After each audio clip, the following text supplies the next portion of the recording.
This is your Barbados Today morning news update for Monday, August 19th, 2019. Thanks for joining us. I'm Carol Williams.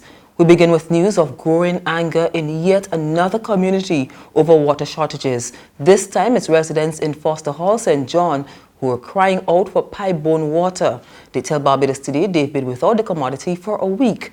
The water trucks have been deployed in the area. The residents complain that they're often missing the trucks, and they're demanding that something be done to improve the situation.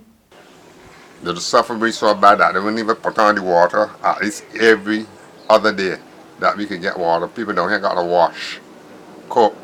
People gone work, come home late for the night. Water truck come out and they're gone. And the other thing, I don't know how the street Foster Hall people or St. John people like that there, cause we like being held. Very hard for me. Sometimes the truck come, got half and they gotta go back and come back again. They come here at Friday night at 12 o'clock. I was not home. They come back the Saturday morning. They didn't come down here.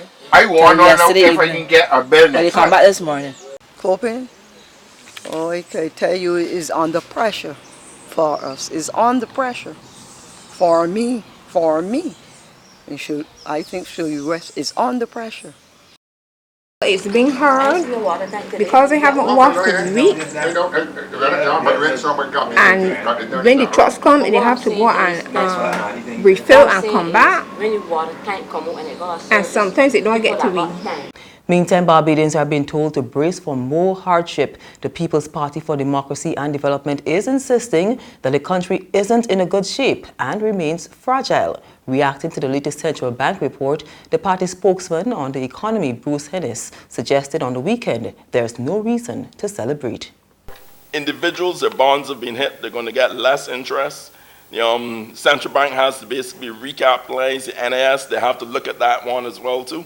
So from the financial services sector, that's not looking pretty. In terms of the road ahead where we're going, the months and years ahead for Barbadians, well, my summary is going to be challenging. It's going to be very challenging.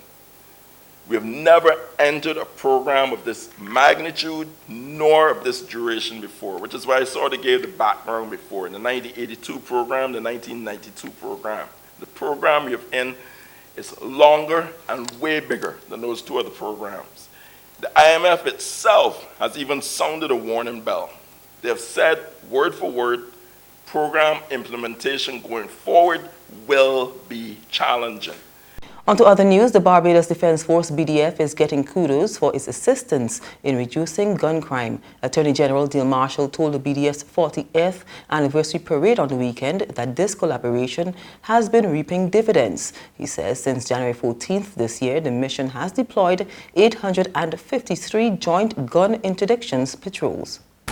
This reinforcing effort has had a positive effect through building public confidence, deterring acts of crime, and overall reducing the level of gun crime. The patrol program has set favorable conditions, therefore, to enable and empower additional strategies to be employed by the police force. In its maritime domain, you have done wonders, and you should be very proud of the fact that over the past year you've interdicted 2.9 tons of marijuana and 40.7 kilograms of cocaine, with an estimated combined street value of over $26 million. The unit conducted 847 patrols covering some 20,725 nautical miles and executed 17 search and rescue operations. Meantime, Barbadian youth are getting some sobering advice, and it's coming from Sean Clark of Supreme Counseling for Career Development as he addressed the organization's annual graduation ceremony on the weekend. Excellence is also about surrounding yourself with the right type of people. People who are better than you. You will drive and push. Who will drive and push you? Who will support and encourage you when all the haters put you down. It is about learning from your mistakes, sharing your knowledge with others, accepting criticism, and being brave enough to stand out from the crowd. There's regional and international news after this short break.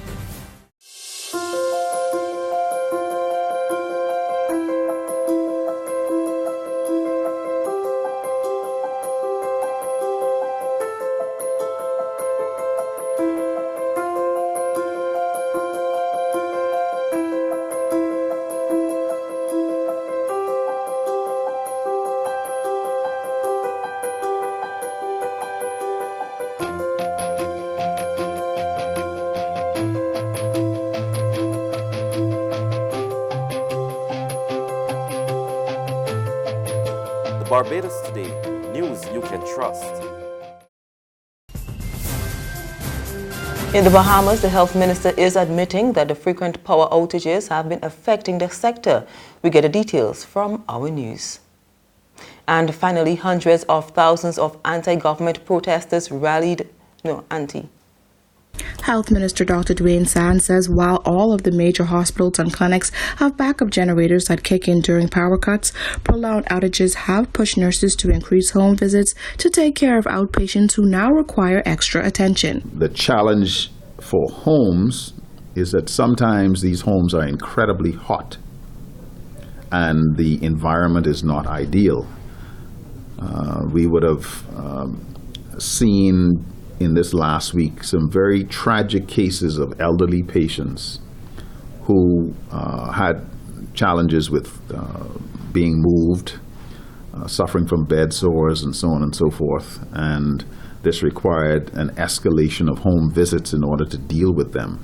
The health minister was also asked about preserving medication during long power outages, which have been occurring on a daily basis. Sand stressed the importance of keeping medication in an ice box or separate cooler to prevent spoiling. If we are suffering from challenges with repeated power cuts, then maybe an old-fashioned ice box, an old-fashioned igloo container. Put your medication in a plastic Ziploc plastic bag and keep it there. And finally, hundreds of thousands of anti-government protesters rallied peacefully in Hong Kong yesterday, filling major thoroughfares under torrential downpours in the 11th week of what have been often violent demonstrations in the Asian financial hub. We get more from Reuters TV.